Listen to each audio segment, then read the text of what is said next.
Good evening, viewers. Welcome to another session of Mazungumzo. As usual, this is your host, Dr. Gilbert Githere, coming to your home with the analysis of Being and Time, a book by Martin Heidegger, a famous German philosopher of the 20th century. And we've been analyzing Being and Time. This is part 18. We are deep into the deep waters of the ideas that we are having in here. And we're just going to continue. It's going to help those people who, they're different people in this world and they're always doing different things. Today, I'll be covering making present. Making present is a statement, so important. Actually, making present is like the world of innovation, the discovery of things. And once you say making present in Heideggerian terms, it means you're innovating. You're discovering items which could help the community or the human beings to survive in the environment. And that's making present. You're making present an idea, a missing link. And you know how important in management that missing link, which will make companies make money, is the one you want to innovate. So you put it out there and the merchandise start moving. And in the world of business and world of power, you're making money. So making present scientifically and even in natural sciences is actually that element, like when people discovered you can irrigate, as Herodotus tells us, the father of history, in Egypt, people discovered irrigation. And they could produce more food. And that is making present at hand, making present. Making present is always replenishing the environment. At the same time, keeps Dasein tranquilized because he's always thinking. This state of intoxication keeps Dasein on its feet, busy awaiting. Temporizing, which belongs to present, strengthens curiosity to keep on doing what it does best, to better Dasein's existence by always bringing in something new. That's what I was saying. So remember this, making present. In Heideggerian, is everything, and it replaces the present, and it moves the today. That's a very, very temporizing, and is an ecstasy, repetition in life. Because here we are seeing now 1, now 2, now 3, now 4, which make time being replaced. Because when you reach the now that an invention is done, then another now has to start.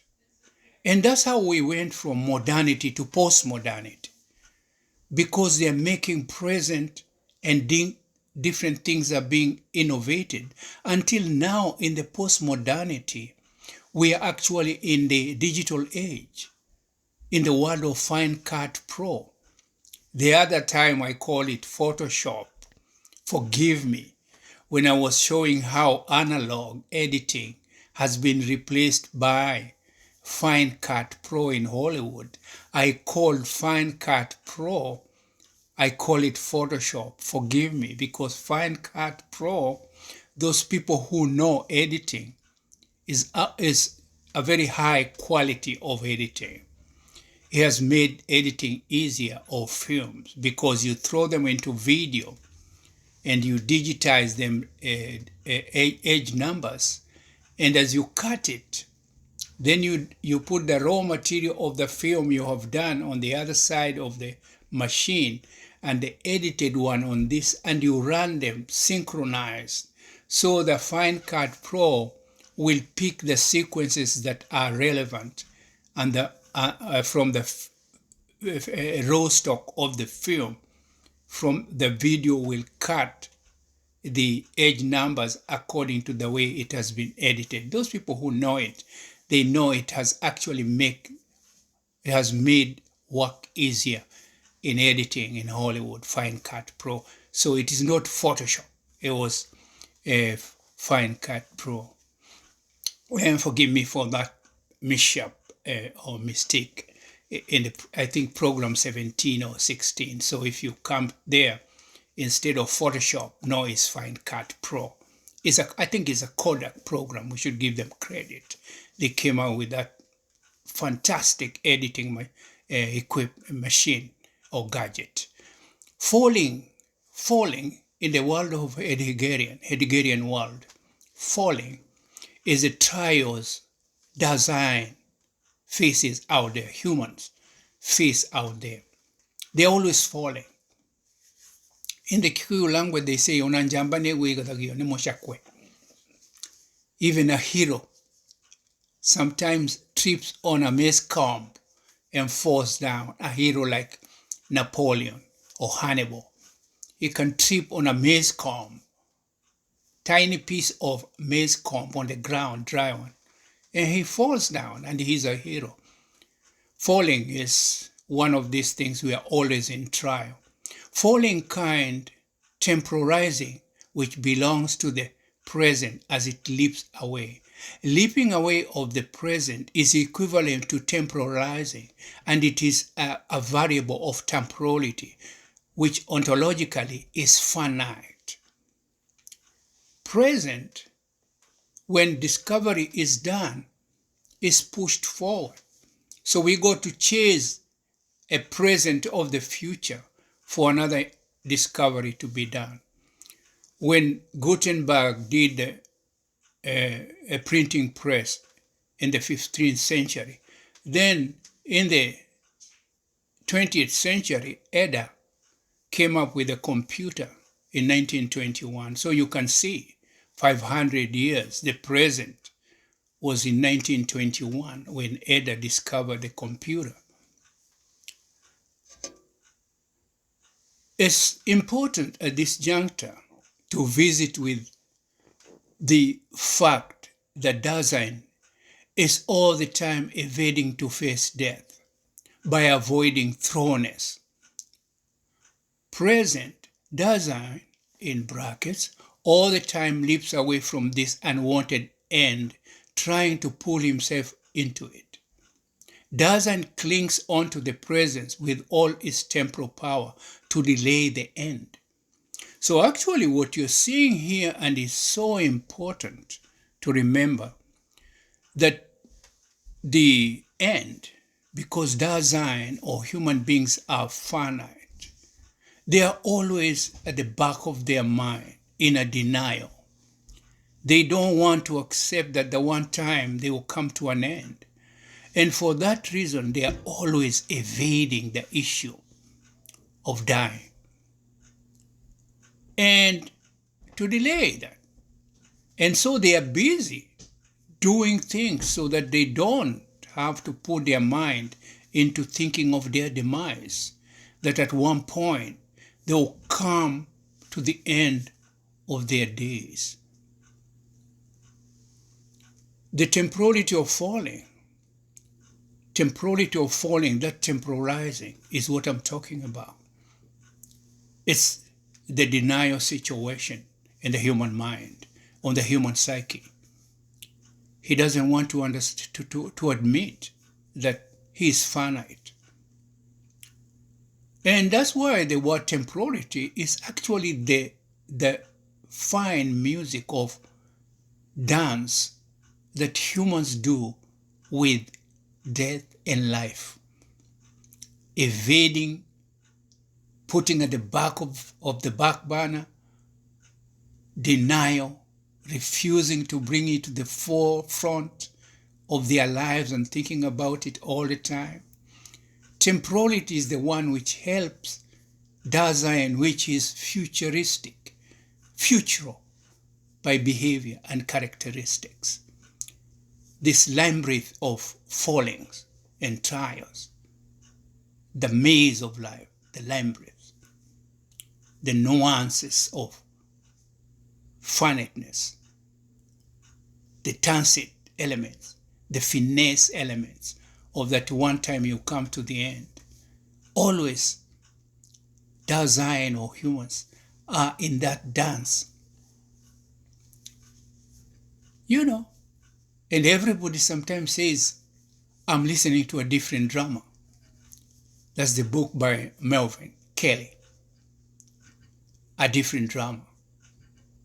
You know that book he wrote, Melvin Kelly, A Different Drama, the life of the African Americans as they tried to survive slavery. That book is all falling. If you got time, get it. Or even the book by Sister Fired, Barbara Fired. That book is very futuristic. And it's all about the failures of human beings to live in this world, caring, as Dasein tells us, that actually we are on this world, in this world, just to care for others, to care for each other. The poor in spirit will inherit the kingdom of God. All these things are told. But as I said, it is a labyrinth. You got to fulfill the maze to understand where we are headed to. When there is fully unconcealed, it is understanding a variable state of mind is what allows it to happen. And the main player in this unconcealing is discourse or broadly language. And as Heidegger tells us, language is the house of being. Can you imagine that? Once you have language, you can acquire knowledge. And this search for language is the house of being, is what made me write the dissertation about decolonizing mind, and using language, the indigenous people could liberate themselves from being told they have never invented a will, because they only need a language to acquire knowledge. Language is the house of being. That's how important. Discourse does not temporalize itself under the umbrella of any ecstasies. Instead, discourse, which is language, uses its power of words to get its message across. This mode of talking is tantamount to making present. So you can see there, for invention or discovery of a missing link in any kind of management, is actually making present. And it's always a realm of language. Invention is actually in the realm of language. Without language, inventions would be so difficult. And in the beginning, there was a word, and word of God, and word is us. So you can see these things link up, even in the spiritual world, which most of us are into. The interlink. You only have got to search.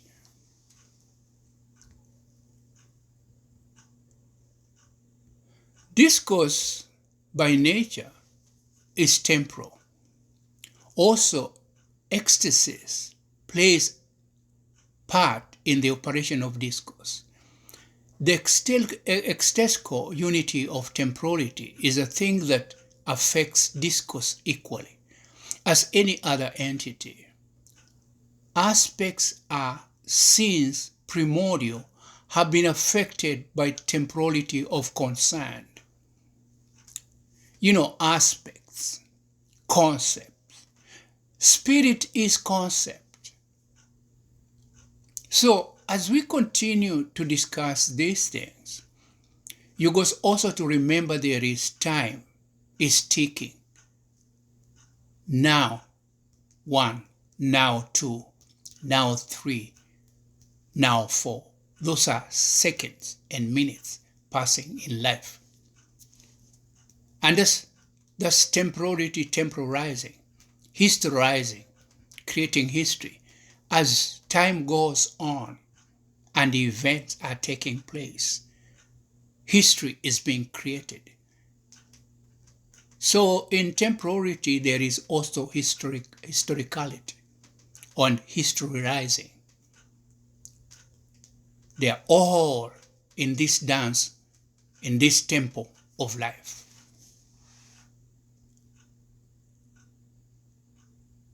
The temporal constitution of discourse and temporal characteristics of language pattern would be the only answer to the nature of being and truth. So you're seeing the temporal constitution of discourse and temporal, that tempo I'm telling you of life, now 1, now 2, now 3, now 4, is passing. And within that passing of time, the spirit is also traveling inauthentically with time. And that's why when you come to the end of the finite human being, actually time stops for the person who has met the end. What remains lingering is actually the spirit. And actually that's why you hear people saying the living and the dead are kinsmen, because they can only be kinsmen because the spirit of the departed has been left and is lingering within the community and working with them. That's like an incantation, purely incantation. Because when you do an incantation, these are words or writings, a formula of sort, a logarithm of sort, that the indigenous people prepare to address the spirit of those people who have left them. And like logarithms help us to actually produce 3D items. So you must accept that a logarithm in form of an incantation, which is a formula of sort, can have results to affect that we see a 3D at the other end.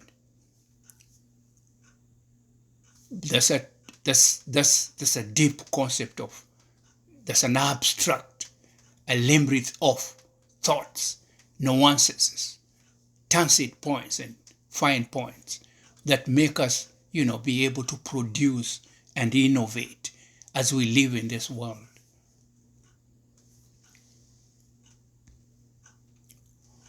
Only in terms of the temporality of discourse, that is of Dasein in general, can we clarify how signification arises and make the possibility of concept formation ontologically intelligible. These are mouthfuls now. Here we are reaching the deep waters of thinking. That's why I was saying you must go over and over, digest the terms, ontology, the nature of being, the science of the nature of being, a concept. Because if you read Immanuel Kant, the critique of reasoning, the pure critique of reasoning, you will find that he travels through an apperception. That's in a child. The information it has acquired from the two liquids from the parents, the information in its DNA, it has already a perception. It has ample knowledge already in situ in its DNA. And then it starts a kind of intuition, perception perceiving things, interrelating what is in its DNA with what is in the natural world. And then it starts creating concepts. And you can see concept is spirit. So spirit is forever traveling with us. Forgive me saying that. And I think the people who believe, they feel more comfortable to know that what they believe in, the spirit in things. And then there is understanding and thinking and cognition being built. And in all this, there is synthesis and antithesis and thesis. And you come to ideas. And now there's a formation. These things are taking place because you have acquired a language. And a language is making you temporalize this temporality and the temple of life, of thinking, of conceptualizing, intuitions, thoughts. And funny enough, thought, in really old language, in German, Martin Heidegger tells us it means thanks. That's a deep concept. And Barbara Fayard deals in her book, deals with that concept. We should visit her book. I'm going to try and see whether I can get the title. Understanding is always concerned with the future. And this it does using awaiting and anticipation. Understanding is futuristic, awaiting, anticipation, to make present, to innovate something, to create that essential link, reinventing management. So all these things, if you think about understanding, is about things of the future. You're always thinking about the future, not the past, because you have passed it. What you want to better is your future life. So you are always futuristic. And this is, Heidegger calls it awaiting and anticipation. And there is an element of anticipatory resoluteness in you. As you do these things, there is also a denial mechanism going on in your psyche, that you don't want to think you are finite. You're going to come to an end. You're keeping it pending in your psyche, somewhere hidden. But one time, as now one, now two, now three replaces one another, and time is going, and the spirit is traveling equally with time, negating it. Oh, you cannot say this finiteness is never going to be accomplished. The spirit insists the finiteness of us must happen.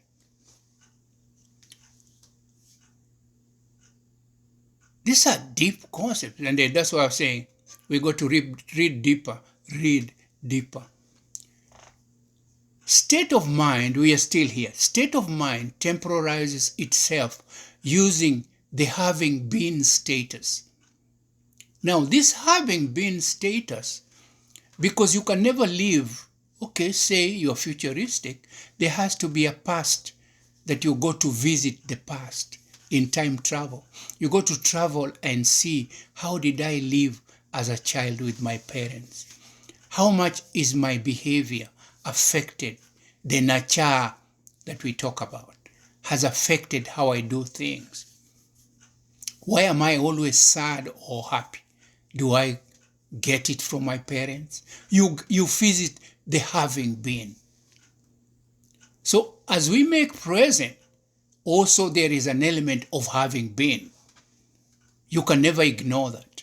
And that's why when you're temporalizing, you're dancing this dance of life. As I said, the drama, a different drama.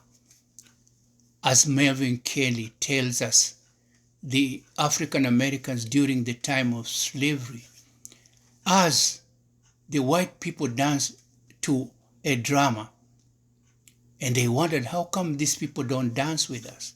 Because in life, sometimes you can listen to a different drama, because the way you temporize is not the same way with the master. The temporizing of somebody in chains is completely different. The historizing of a person in chains, deprived of facilities to better himself and to make present, is different. So a different drama is what is happening in their dance. They're dancing to different music. That is just a kind of bringing in sync what we're talking about, being on time.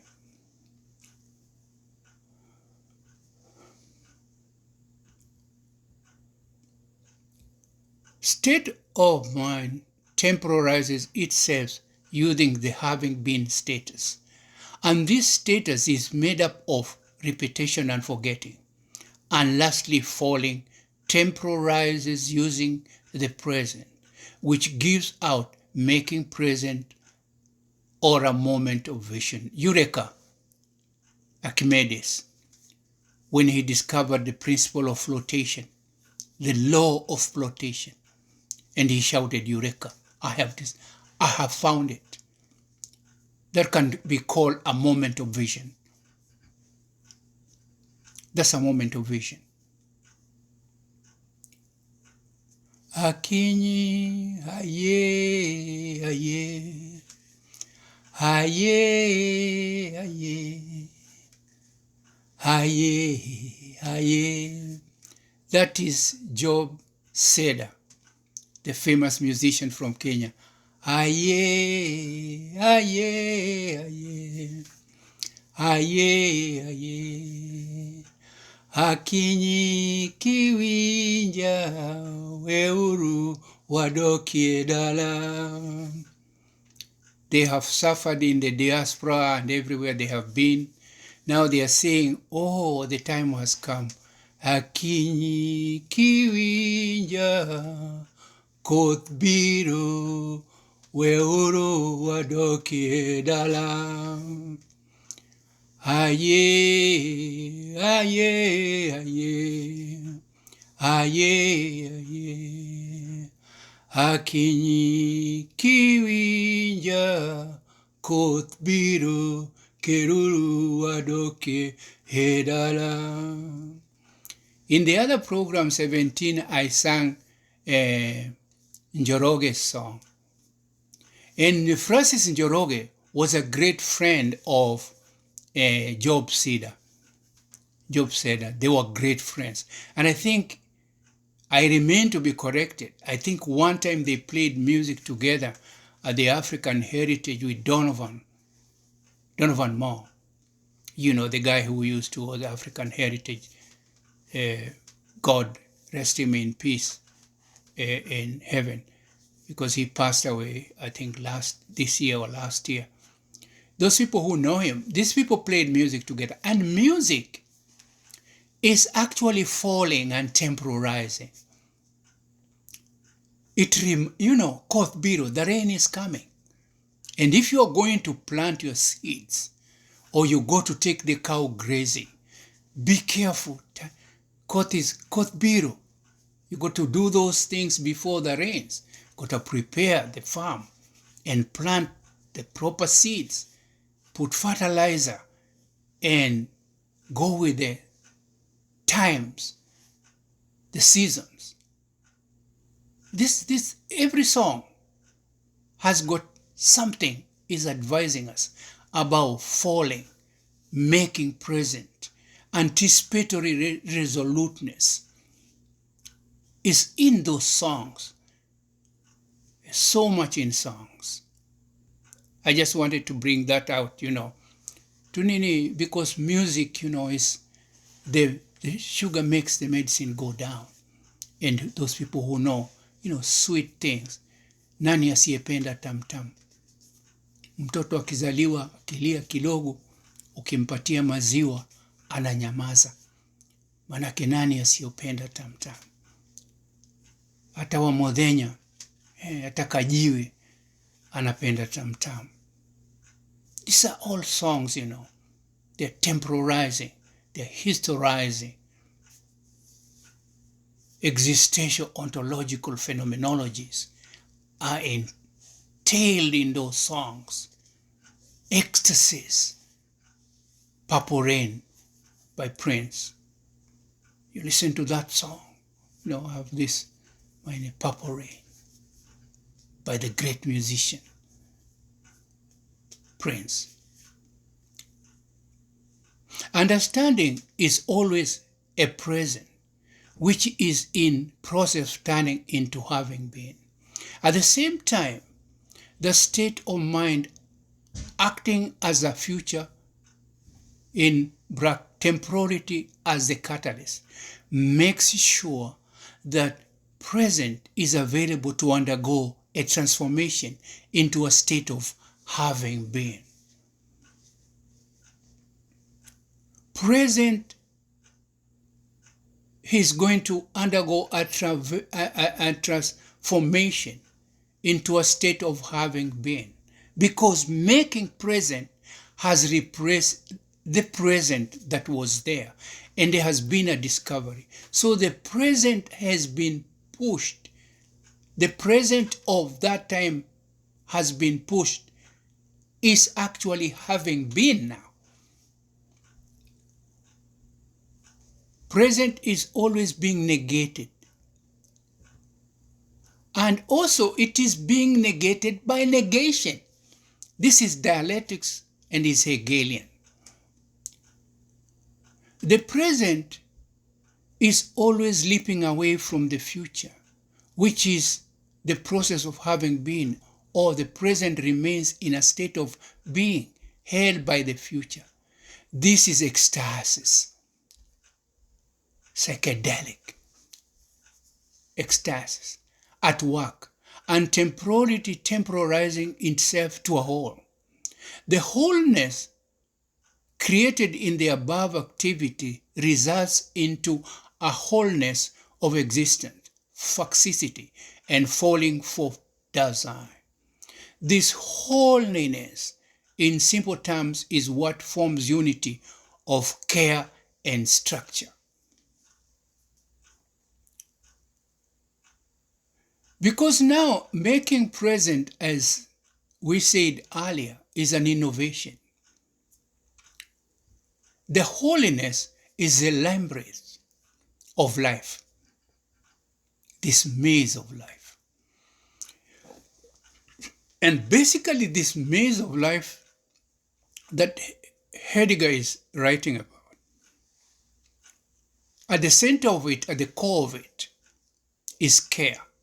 The Spirit, God is love, and we are supposed to be love because He created us in His own image. So actually, if we are to be truthful about ourselves, we are made of love and care in structure and form. But willpower, as Nietzsche tells us, will to power, to go up the ladder, Jacob's ladder, to go up and have power and dominate the others and exploit them, segregate them, talk bad about them, and use words like woke. Imagine, in Swahili ni kuamka. Mtu akiamka ni kama amerevuka. You cannot blame woke. Mtu ameamka. Being in the darkness must come unto light. That's waking up. Even Bob Marley respects woke. And the darkness must come unto light. So you cannot just use words in history that you don't really understand their meaning. Study the depth of the word walk. When you sleep, you wake up to fulfill the dreams you have been dreaming about. So waking up is so important. It is in the concept of awaiting and expectation. And that's how we actually innovate. I went through that. Ecstasy.